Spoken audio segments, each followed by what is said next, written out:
صرف ایک ہمیں حدیث ملتی ہے، حضرت عائشہ نے جماعت کروائی ہے صحابیات کے درمیان میں کھڑے ہو کر،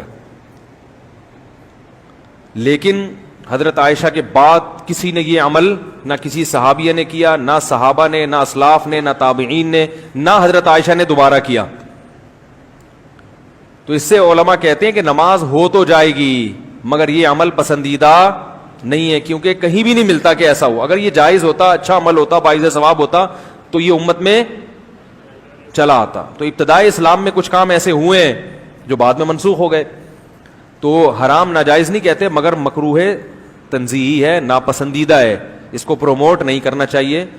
اور یہ اس لیے ناپسندیدہ ہے کہ اسلام میں عورت کی امامت پسند نہیں ہے. اب کم از کم ویسے تو گھروں میں خواتین مردوں کی امامت کو مانتی نہیں ہیں، تو نماز میں ہی ان کو یہ سبق ملتا ہے کہ بھائی ہمیشہ مرد ہم سے آگے کھڑے ہوں گے، نماز ہم مرد کے پیچھے پڑھیں گے. تو نبی کے دور میں بھی ایسا ہوتا تھا، صحابیات یا تو گھر مسجد میں آ کے نبی کی امامت میں نماز پڑھتی یا گھر میں اخپل طریقے سے نماز پڑھتی تھی، جماعت نہیں کرواتی تھی. اور اگر گھر میں کوئی جماعت کرواتا تو مرد ہوتا. تو تراویح میں بھی اس کا اہتمام کرنا چاہیے، مردوں کے پیچھے خواتین نماز پڑھیں، خود جماعت نہ کرائیں، مردوں کی اقتداء میں نماز پڑھیں. بھانجا ہے، بھتیجا ہے، حضرت عائشہ تو یہاں تک کرتی تھی کہ اپنے غلام کو امام بنا کے اس سے رمضان میں قرآن سنتی تھی.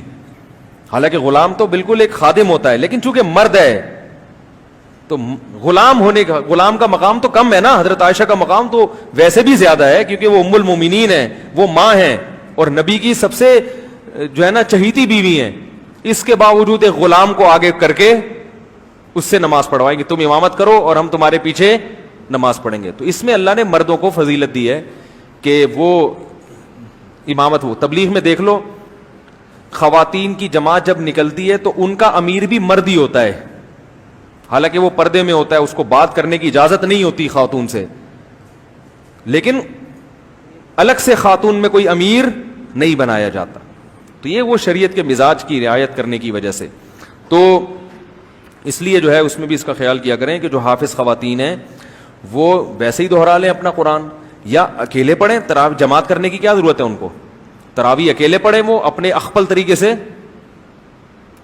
جو ہے وہ اپنا اس میں قرآن دہرا لیں.